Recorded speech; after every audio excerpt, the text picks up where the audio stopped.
Pasca pelantikan Gubernur dan Wakil Gubernur Bengkulu kemarin di Istana Negara, hari ini Gubernur Bengkulu melaksanakan pelantikan 7 pasangan Bupati dan Wakil Bupati periode 2021 sampai ke 2024.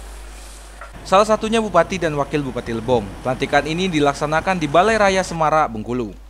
Tidak hanya di Bengkulu, euforia pelantikan Bupati dan Wakil Bupati Lebong juga terasa di Kabupaten Lebong. Jajaran Forum Komunikasi Pimpinan Daerah atau Forkopimda bersama dengan beberapa pejabat pemerintah daerah Kabupaten Lebong secara virtual menyaksikan prosesi pelantikan Bupati dan Wakil Bupati Lebong.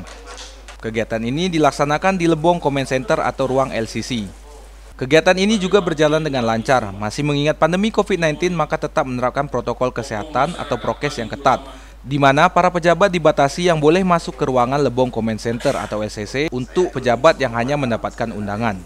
Untuk itu kita sudah menyaksikan tadi virtual pelantikan Pak Bupati dengan lancar. Kemudian seluruh FKPD ditambah staf ahli dan asisten itu yang bisa langsung tadi karena memang itu dibatasi.